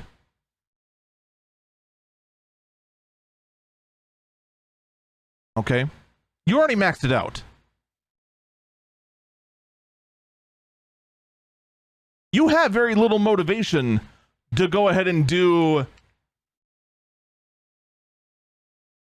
the high-end Criterion dungeon, and you have very little motivation to do the exploratory variant dungeon. In fact, most likely you probably have already cleared it and got all of the endings already.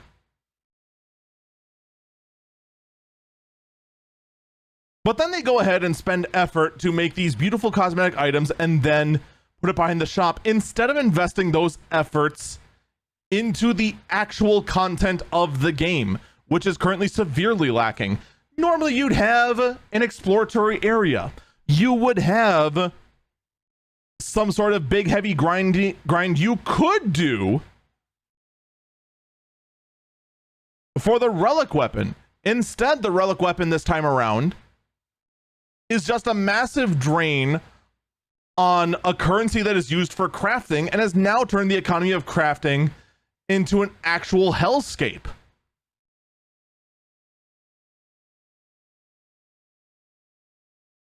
This is a mismanagement of the resources within a game I actually enjoy. They could take a lesson from Baldur's Gate here. Instead of focusing it on the greed within the shop, they could be focusing those resources on actual content. But no, they're not. Instead, the only reason to do high-end content that's new is the music roll and a mount. That's it.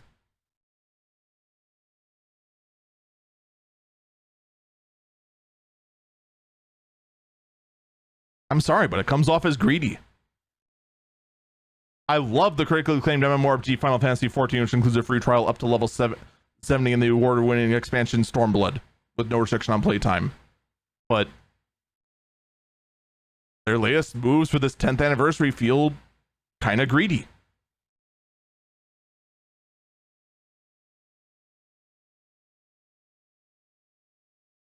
And that's one of the less egregious examples. Don't get me started on Blizzard. Don't get me started on Bungie and Destiny. Don't get me started on pretty much every other game in the bloody market right now,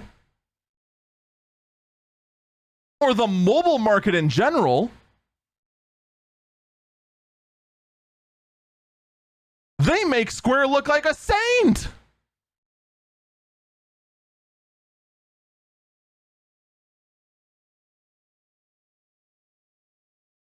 So go ahead, other gaming companies. Go ahead and continue to be in denial.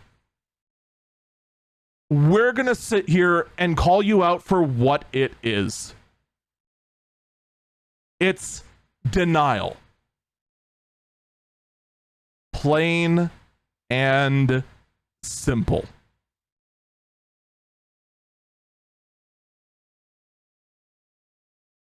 That being said, I need to go check my PC specs. Maybe I actually can play Baldur's Gate, because I actually found out the specs are nowhere near as high as they thought they were. Maybe I'll pick up this game when I actually have some spare funds in the year 2025. Meanwhile, on in other news, did you know there's a Fallout series coming out on Amazon Prime?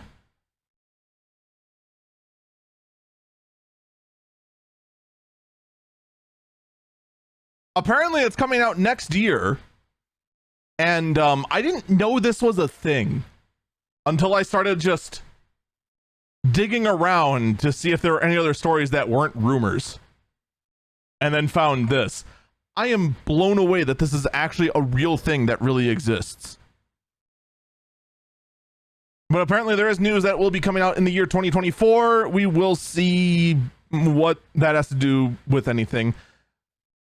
I mean, quite frankly, right now, if you're not in the video games industry and you're looking for entertainment, you are starving right now just because of the writer's strike and the actor's strike.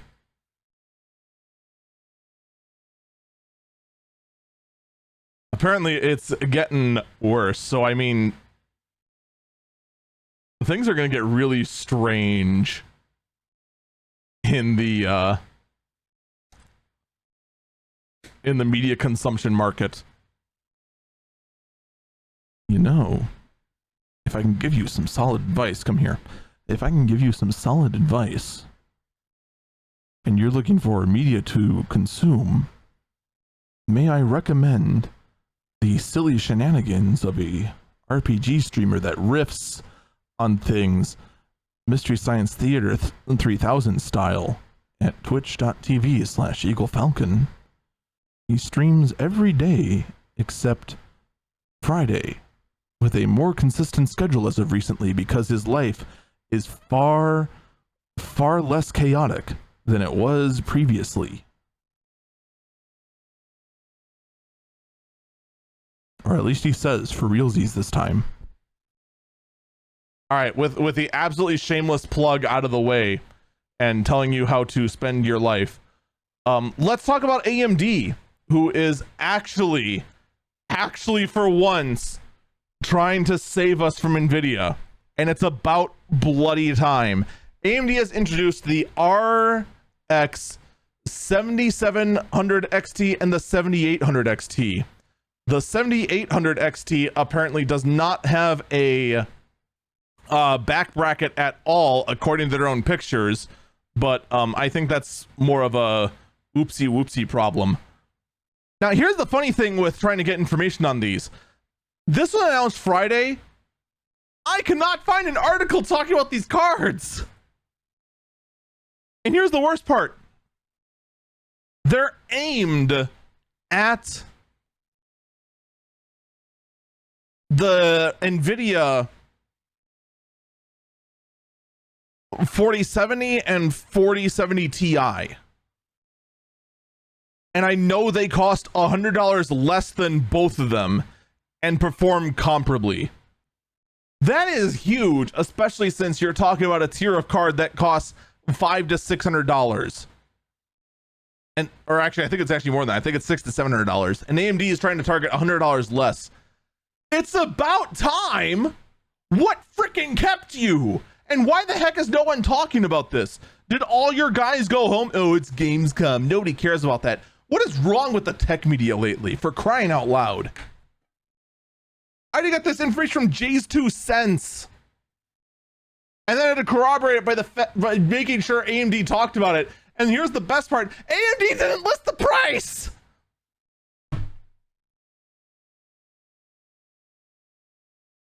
What the heck?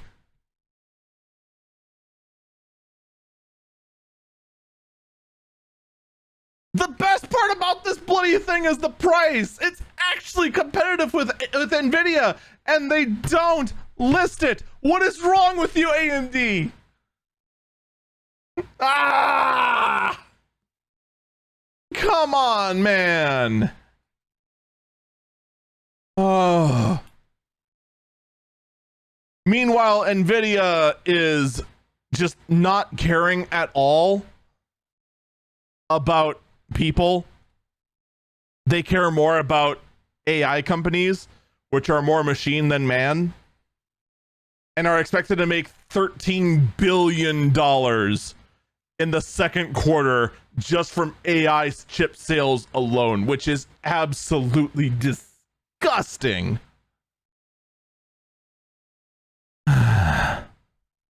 Which is even funnier to me because ChatGPT seems to just be getting worse and worse and worse, as people are saying. Not a lot of people are talking about this, but man, now that AI is becoming more prevalent and is feeding on more data, it just seems to get worse, not better, which is not a good sign for the, I shouldn't say AI, these large language models that are out there. They are doing much worse, which honestly is a good thing because it lets me see which companies in the media went ahead and fired their writers and instead went straight to making ChatGPT the senior editor of all things in story writing. Someone in chat said they learned from us. What did they expect? Oh, understandable. Have a nice day. All right. In other news, though, this is actually kind of a sign that is an end of an era. Charles Martinet. You may not know this name at all, but you have heard him. This man is the voice of Mario ever since the N64 when Mario had a voice. The various, yeah, woohoo, yahoo, mamma mia. And most importantly, saying so long to Gay Bowser.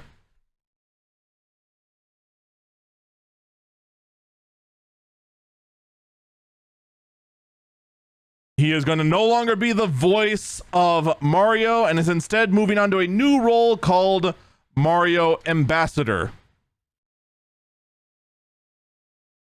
Which we'll have to see what that exactly means down the road. To which we can go ahead and say,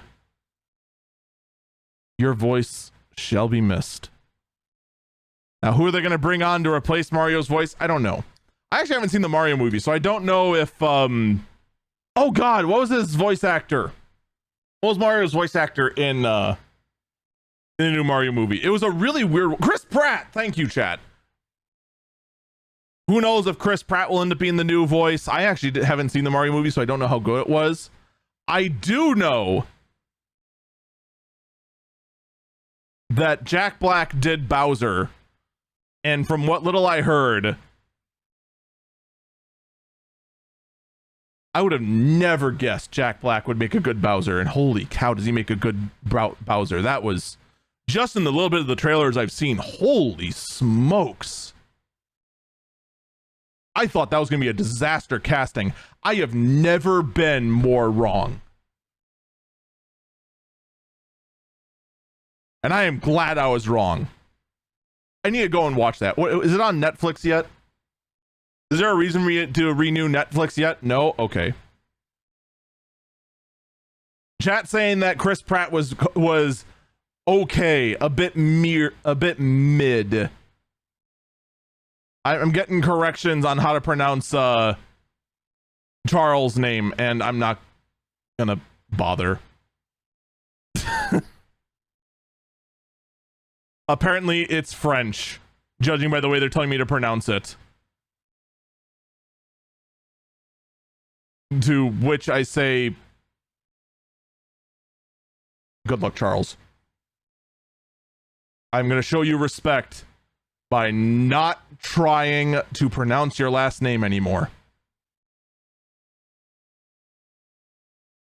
Someone in chat said I've been more wrong about Chromebooks.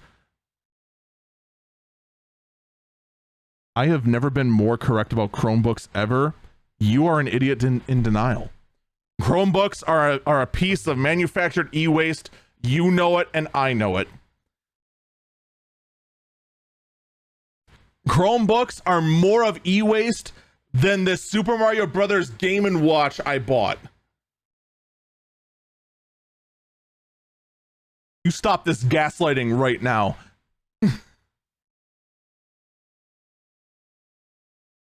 Now, that being said, there is, of course, going to be casting for whomever is going to be the new voice of Mario. And I was greatly amused by the fact that Ben Starr apparently is trying to claim, jokingly, obviously, that he is going to be the new voice of Mario. If you don't know who Ben Starr is, Final Fantasy fans will know him as the voice of Clive from Final Fantasy 16, who is a very deep and gruff sounding voice, who's infamous for saying, "You never understand the burden of having to squeeze into tight spaces with these pecs." Ben Starr has actually been an absolute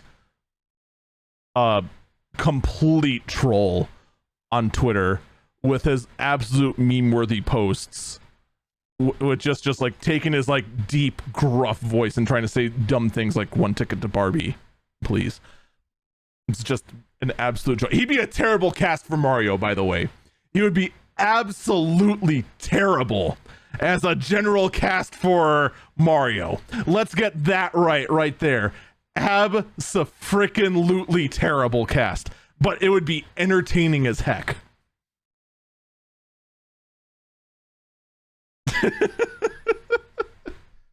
Someone in chat said Barbie was awesome. I don't believe you. Maybe it was awesome for you. No, not for me. Not for me at all. I've actually heard like very indifferent things regarding Barbie. If you enjoyed it, by all means, enjoy it. It's not for me. I am confident enough to know that Barbies were not for me for when I was a kid, and I know they're not for me as an adult, especially from what I've been hearing. But we're gonna move on though to the last burb, the last story of the day, the weirdest story of the week. This actually was probably one of the biggest tech news stories that actually went around, and is actually one of the most bizarre at the same time. This is in regards to, they're saying first, no, you're not gonna get me to watch the Barbie movie. I have no interest in seeing this movie.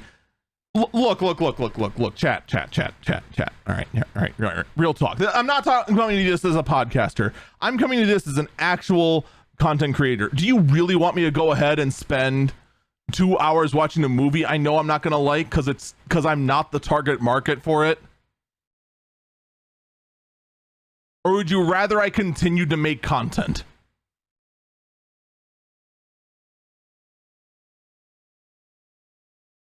You're all crazy. Chat is starting to spam. Yes, no.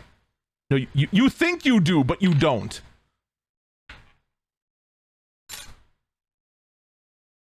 Anyway, back to the weird stuff. There has been a massive leak of GTA 6 footage.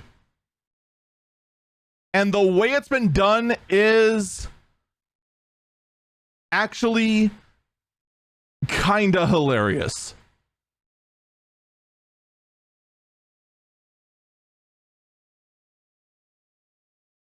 It has been done using a Fire TV stick.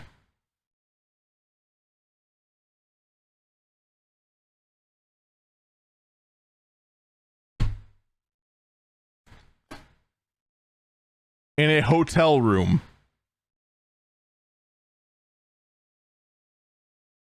A member of Lapsus, a group of hackers, was out on bail and rented out a cheap UK hotel room,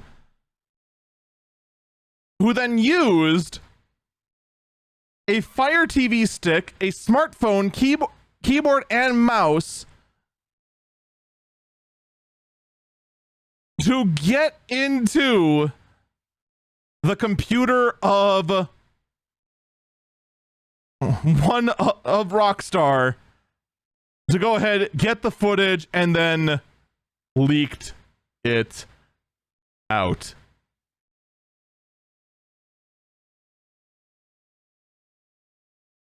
Ladies and gentlemen, if you were looking for the modern day equivalent of MacGyver, of the guy going ahead and taking a stick of gum, a rubber band, and a paper clip and busting out of the room with an Abrams tank, this is the modern equivalent of that. And, you know, on one hand, this is clearly illegal. It is black hat hacking. And I do not condone this activity at all. But I gotta give him credit. Bravo. Bra freaking row. That's impressive. I'm not gonna lie. You did it. Very impressive. So that's pretty much all I can say on that. In the meantime, I am still just going to be completely slack-jawed and in awe of actual modern MacGyver. Folks, that is going to do it for this week of Eagle Eyes on Tech. Thank you so much for listening, and I do encourage you to check out the other content. YouTube.com/EagleFalcon, where we upload video versions of this podcast, and also to check out my Twitch page at twitch.tv/EagleFalcon, where we record these podcasts live. You can interact in the chat, and you can also ask me questions on Spotify as well. I very rarely get any, but if you ever do feel like sending some, I will answer them here on the podcast. And also, you know, since I actually do need to push it and I actually do need more followers on Spotify because Spotify is holding me hostage for it, almost for ransom because they won't let me monetize anything, do give this podcast a follow on Spotify. Take care, and I hope you have a great day.